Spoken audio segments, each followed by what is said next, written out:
ಭಯಕ್ಕೆ ಮದ್ದಾಗಬಹುದು. ಆದರೆ ಕ್ಯಾನ್ಸರ್ಗೆ ಚಿಕಿತ್ಸೆ ಇಲ್ಲ. ವಿಳಂಬವೇ ಕುತ್ತು. ಜಾಗೃತರಾಗಿ ಕ್ಯಾನ್ಸರ್ ತಪಾಸಣೆ ಮಾಡಿಸಿ.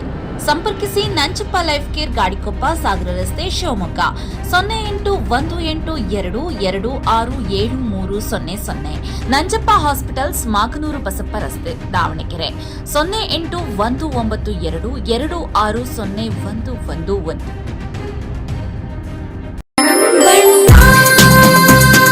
ಸರ್ಫಾ ಕೋಟ್ಸ್, ಸರ್ಫಾ ಕೋಟ್ಸ್, ಸರ್ಫಾ ಕೋಟ್ಸ್ ರವರ ಸುದೀರ್ಘ ಬಾಳಿಕೆಯ ಸುಂದರವೂ ಆದ ಜಲಾಧಾರಿತ ಪರಿಸರ ಸ್ನೇಹಿ ಪೇಂಟ್ಗಳನ್ನೇ ಬಳಸಿ. Surfa luxury emulsion paint, odourless, low VOC, good for health, good for earth. Surfa Coats. Karnataka ರಾಜ್ಯದಲ್ಲಿ ಸರ್ಕಾರವೇ ಇಲ್ಲ. ಸಿಎಂ ಸ್ಥಾನಕ್ಕಾಗಿ ಬಹಿರಂಗವಾಗಿ ಲಜ್ಜೆಗೆಟ್ಟ ಹೇಳಿಕೆಗಳು ಕೇಳಿಬರುತ್ತಿದೆ. ಸಿಎಂ ರವರು ತಮ್ಮ ಹಿಂಬಾಲಕರ ಮೂಲಕ 5 ವರ್ಷ ಪೂರೈಸುವುದಾಗಿ ಹೇಳಿಕೆ ಕೊಡಿಸುತ್ತಾರೆ. ಮತ್ತೊಂದು ಕಡೆ ಡಿಸಿಎಂ ಡಿಕೆ ಶಿವಕುಮಾರ್ ಅವರು ಅವರ ಹಿಂಬಾಲಕರ ಮೂಲಕ ಮುಂದಿನ ಸಿಎಂ ಡಿಕೆ ಶಿವಕುಮಾರ್ ಎಂದು ಹೇಳಿಕೆ ಕೊಡಿಸುತ್ತಾರೆ. ಸಿಎಂ ಪುತ್ರ ಯತೀಂದ್ರ ನಮ್ಮಪ್ಪನೇ ಸಿಎಂ ಆಗಿ 5 ವರ್ಷ ಪೂರ್ತಿ ಮಾಡ್ತಾರೆ ಎಂದು ಇನ್ನೊಂದು ಕಡೆ ಡಿಕೆ ಶಿವಕುಮಾರ್ ಶಿಷ್ಯ ಇಕ್ಬಾಲ್ ಅನ್ಸಾರಿ ಮುಂದಿನ ಸಿಎಂ ಡಿಕೆ ಶಿವಕುಮಾರ್ ಅಂತ ಹೇಳ್ತಾರೆ. ಎಐಸಿಸಿ ಅಧ್ಯಕ್ಷ ಮಲ್ಲಿಕಾರ್ಜುನ್ ಖರ್ಗೆ ಈ ವಿಚಾರದಿಂದ ದೂರ ಸರಿದಿದ್ದಾರೆ. ಕಾಂಗ್ರೆಸ್ ಹೈಕಮಾಂಡ್ ಬದುಕಿದ್ದರೆ ತಕ್ಷಣ ಗೊಂದಲ ಬಗೆಹರಿಸಲಿ ಎಂದು ಮಾಜಿ ಡಿಸಿಎಂ ಕೆಎಸ್ ಈಶ್ವರಪ್ಪನವರು ತಿಳಿಸಿದರು. ಶಿವಮೊಗ್ಗದಲ್ಲಿ ಪತ್ರಿಕಾಗೋಷ್ಠಿ ನಡೆಸಿ ಮಾತನಾಡಿದ ಕೆಎಸ್ ಈಶ್ವರಪ್ಪ, ನಾನು ಶಾಸಕ, ಮಂತ್ರಿ, ವಿಪಕ್ಷ ನಾಯಕನಾಗಿ ಅಧಿವೇಶನದಲ್ಲಿ ಭಾಗವಹಿಸಿದ್ದೇನೆ. ಆದರೆ ಮೊನ್ನೆ ನಡೆದ ಅಧಿವೇಶನದ ತರಹ ನನ್ನ ಜೀವನದಲ್ಲಿ ನೋಡಿಲ್ಲ. ಅಧಿವೇಶನದಲ್ಲಿ ಸ್ಪೀಕರ್ ಹೊರಟ್ಟಿ ನಜೀರ್ ಬಗ್ಗೆ ಬಳಸಿದ ಪದಗಳು ಕೇಳಿದಾಗ ತುಂಬಾ ನೋವಾಗಿದೆ. ಕರ್ನಾಟಕದ ಅಧಿವೇಶನ ಎಂದರೆ ದೇಶಕ್ಕೆ ಮಾದರಿ ಅಧಿವೇಶನವಾಗಿತ್ತು. ಶಾಸಕ ಶಿವಲಿಂಗೇಗೌಡ ಬಳಸಿದ ಮಹಿಳೆಯರ ಬಗ್ಗೆ ಮಾತುಗಳು, ಇದನ್ನೆಲ್ಲವನ್ನ ನೋಡಿದರೆ ಸರ್ಕಾರ ರಾಜ್ಯದಲ್ಲಿದೆ ಅಂತ ಯಾರು ಹೇಳೋಕೆ ಸಾಧ್ಯವಿಲ್ಲ. ಒಟ್ಟಾರೆ ಕರ್ನಾಟಕ ರಾಜ್ಯದಲ್ಲಿ ಸಂಪೂರ್ಣ ಅರಾಜಕತೆ ಮೂಡಿಸಿದೆ. ಮುಂದೆ ಯಾವುದೇ ಕಾರಣಕ್ಕೂ ರಾಜ್ಯದಲ್ಲಿ ಕಾಂಗ್ರೆಸ್ ಸರ್ಕಾರ ಬರಲು ಸಾಧ್ಯವಿಲ್ಲ ಎಂದು ಮಾಜಿ ಡಿಸಿಎಂ ಕೆಎಸ್ ಈಶ್ವರಪ್ಪ ತಿಳಿಸಿದರು. ಒಂದು ಸಣ್ಣ ಬ್ರೇಕ್ ಮುಗಿಸಿ ಕೆಎಸ್ ಈಶ್ವರಪ್ಪ ಅವರು ಏನೆಂದು ಕೇಳೋಣ ಬನ್ನಿ.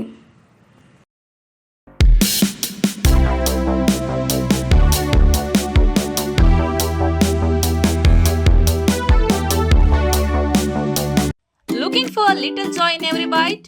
Dairy Fresh Ice Creams brings you 50+ natural flavors with no added colors and the real taste of fresh fruits. Made with goodness from the Malenadu region. Dairy Fresh Ice Creams, a little joy for all.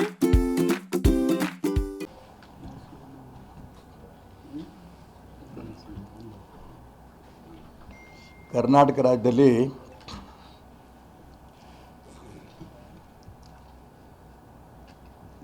ಸರ್ಕಾರವೇ ಇಲ್ಲ.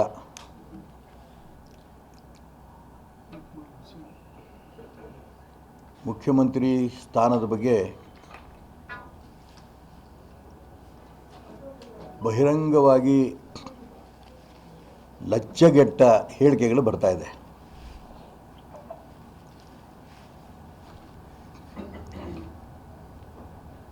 ಮುಖ್ಯಮಂತ್ರಿಗಳು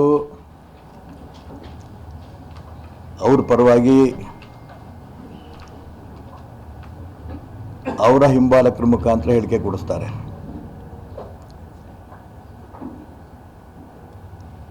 ಮುಖ್ಯಮಂತ್ರಿಗಳೇ ಸಿದ್ದರಾಮಯ್ಯನವರೇ 5 ವರ್ಷ ಪೂರೈಸ್ತಾರೆ ಅಂತ. D K Shivakumar ಅವರು ಅವ್ರ ಹಿಂಬಾಲಕರ ಮುಖಾಂತರ ಹೇಳಿಸ್ತಾರೆ.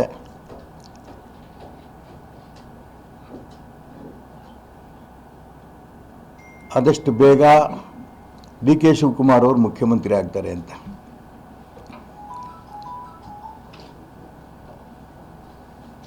ಸಿದ್ದರಾಮಯ್ಯನವ್ರ ಮಗನೇ ಯತೀಂದ್ರ,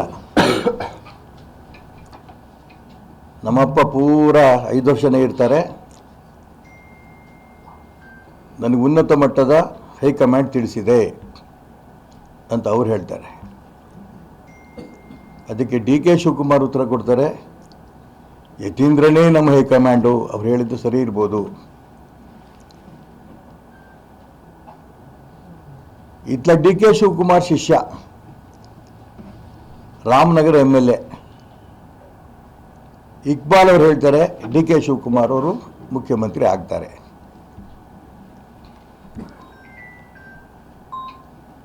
ಯತೀಂದ್ರ ಹೈಕಮಾಂಡು, ಇಕ್ಬಾಲ್ ಹೈಕಮಾಂಡು, ಕಾಂಗ್ರೆಸ್ಸಿನ ರಾಷ್ಟ್ರೀಯ ಪಕ್ಷ ಬದುಕಿದ್ರೆ, ಯಾಕೆಂದರೆ ಮಲ್ಲಿಕಾರ್ಜುನ್ ಖರ್ಗೆ ಅವರಿಗೆ AICC ಅಧ್ಯಕ್ಷರೇ ಒಂದ್ಸರಿ ಕೈ ಎತ್ತಿಬಿಟ್ರು. ಈ ಬಡದಾಟದಲ್ಲಿ ನಾನಂತೂ ಇಲ್ಲಪ್ಪ, ಹೈಕಮಾಂಡ್ ನೋಡ್ಕೊಳತ್ತೆ ಅಂತ. ಹಂಗಾರೆ ಹೈಕಮಾಂಡ್ ಯಾವುದು?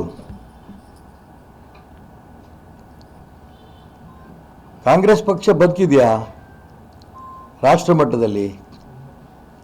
ನೀವು ಯಾರ ಹೈಕಮಾಂಡ್ ಅಂತ ಮಾಡ್ಕೊಳ್ಳಿ, ಈ ಮುಖ್ಯಮಂತ್ರಿ ಸ್ಥಾನದ ಬಗ್ಗೆ ಚರ್ಚೆ ನಿಲ್ಲಿಸಿ.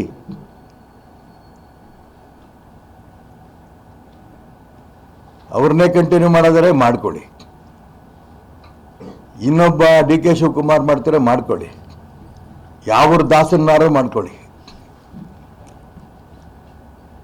ಹೈಕಮಾಂಡ್ ಅಂತ ಬದುಕಿದ್ರೆ ಇದನ್ನು ನಿಲ್ಲಿಸಲಿ, ಆಗ ಅಧಿಕಾರಿಗಳ ಹತ್ರ ನಾವು ಕೆಲಸ ತೆಗಿಬೋದು.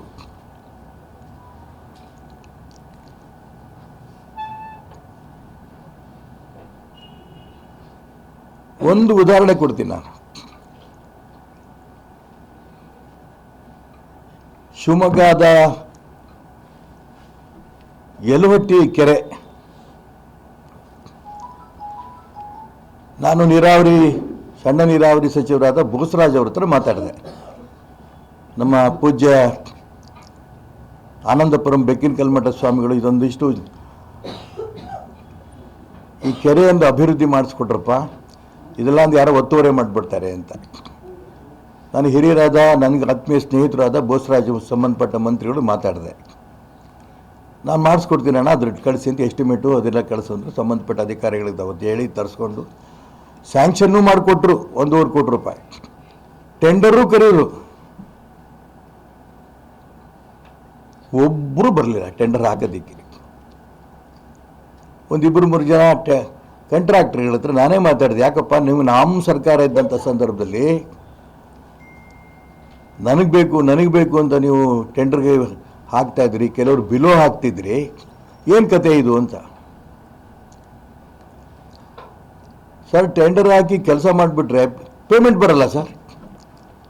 ಸರ್ಕಾರದಿಂದ ಪರಿಸ್ಥಿತಿನಲ್ಲಿ ಹೆಂಗೆ ನಾವು ಇದು ಟೆಂಡರ್ ಹಾಕೋಣ ಸರ್? ಇಷ್ಟು ನೇರವಾಗಿ ಕಾಂಟ್ರಾಕ್ಟರ್ಗಳು ನನಗೇ ಉತ್ತರ ಕೊಟ್ಟಿದ್ದಾರೆ. ಹೆಂಗೆ ಅಭಿವೃದ್ಧಿ ಕೆಲಸ ಆಗುತ್ತೆ? ಹಾಗಾಗಿ ಅಧಿಕಾರಿಗಳಿಗೂ ಇಲ್ಲಿನ ಸರ್ಕಾರ ಇದೆ ಅಂತ ಗೊತ್ತಿಲ್ಲ, ಕಾಂಟ್ರಾಕ್ಟರ್ಗಳಿಗೂ ಸರ್ಕಾರ ಇದೆ ಅಂತ ಗೊತ್ತಿಲ್ಲ, ರಾಜಕಾರಣಿಗಳು ನನಗೆ ನಾಳೆ ಬರುತ್ತೆ, ನಾಡದ್ದು ಬರುತ್ತೆ, ಮುಖ್ಯಮಂತ್ರಿ ನಾನಾಗಿರ್ತೀನಿ, ಇನ್ನೊಬ್ಬ ಆಗಿರ್ತಾರೆ ಅಂತ ಅವ್ರು ಬಡ್ದಾಡ್ತಿದ್ದಾರೆ. ಶಾಸಕರುಗಳು, ಬೆಂಬಲಿಗರು ನಮ್ಮವ್ರು ಮುಖ್ಯಮಂತ್ರಿ ಆಗ್ತಾರೆ, ಅದ್ರ ಮುಖಾಂತರ ನನಗೊಂದು ಮಂತ್ರಿ ಸ್ಥಾನ ಸಿಗುತ್ತೆ ಅಂತ ಅವರು ಬಡ್ದಾಡ್ತಿದ್ದಾರೆ. ಒಟ್ಟಾರೆ ಕರ್ನಾಟಕ ರಾಜ್ಯದಲ್ಲಿ ಸಂಪೂರ್ಣ ಅರಾಜಕತೆ.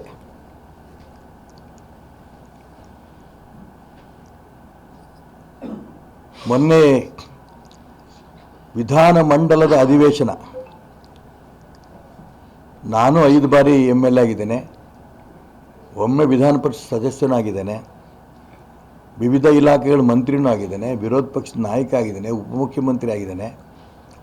ಆದರೆ ಇಂಥ ಅಧಿವೇಶನ ನನ್ನ ಜೀವನದಲ್ಲಿ ನಾನು ನೋಡಿರಲಿಲ್ಲ.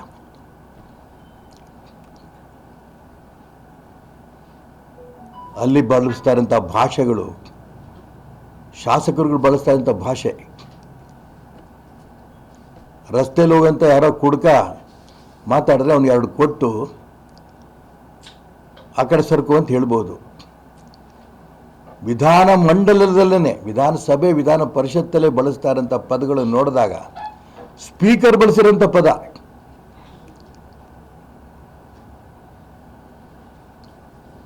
ಮಾನ್ಯ ಹೊರಟ್ಟಿಯವರು ಅವನ ಅಯೋಗ್ಯ ನಜೀರ್ ಅಹಮದ್ ಬಗ್ಗೆ ಒದ್ದು ಹೊರಹಾಕಬೇಕಾಗತ್ತೆ, ಇಡಿಯಟ್. ಛೇ ತುಂಬ ನೋವಾಗುತ್ತೆ ನನಗೆ. ನಾವು ಎಲ್ಲಿದ್ದೀವಿ ಕರ್ನಾಟಕದ ಜನ ಅಂತ. ಕರ್ನಾಟಕ ರಾಜ್ಯದ ವಿಧಾನಮಂಡಲ ಅಂದರೆ ಇಡೀ ದೇಶಕ್ಕೇನೆ ಮಾದರಿಯಾದಂಥ ವಿಧಾನಮಂಡಲ. ವಿಧಾನಸಭೆ ಇರ್ಬೋದು, ವಿಧಾನ ಪರಿಷತ್ ಇರ್ಬೋದು.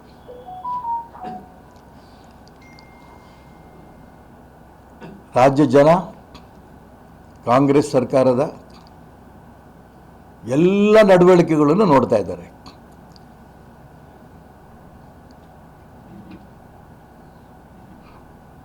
ಶಾಸಕ ಶಿವಲಿಂಗೇಗೌಡ ನನಗೇನೋ ಅಂತ ಅಂದ್ಬಿಟ್ರು, ಕೊಬ್ಬರಿ ಕಳ್ಳ ಅಂದ್ಬಿಟ್ರು. ಅಂತಂದ ತಕ್ಷಣ ಅವ್ರು ಬಳಸಿರೋಂಥ ಪದಗಳು ಹೆಣ್ಮಕ್ಳ ಬಗ್ಗೆ. ಅದಕ್ಕೋಸ್ಕರ ಕರ್ನಾಟಕ ರಾಜ್ಯದಲ್ಲಿ ಇಂಥ ಕೆಟ್ಟ ಸರ್ಕಾರ ನೇರವಾಗಿ ಬಹಿರಂಗವಾಗಿ ಬಡ್ದಾಡ್ತಾರಂಥ ವ್ಯವಸ್ಥೆ, ಇದನ್ನು ನೋಡಿಕೊಂಡು ಕೂಡ ಸರ್ಕಾರ ಒಂದು ಇದೆ ಅಂತ ಯಾರು ಹೇಳಕ್ಕೆ ಸಾಧ್ಯ ಇಲ್ಲ. ಈಗಲಾದರೂ ನಾನು ಕಾಂಗ್ರೆಸ್ ಪಕ್ಷ ಅಂತ ಹೈಕಮಾಂಡ್ ಅಂತ ಏನೋ ಬದುಕಿದ್ರೆ ಅವ್ರು ಈ ಕಡೆ ಗಮನ ಕೊಡಲಿ.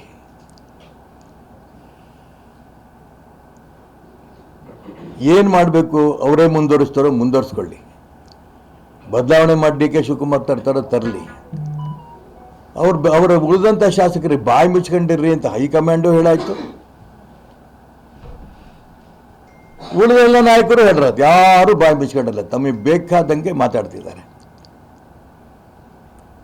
ಅದಕ್ಕೋಸ್ಕರ ರಾಜ್ಯದ ಜನರ ಮರ್ಯಾದೆ ದಯವಿಟ್ಟು ಉಳಿಸಿ.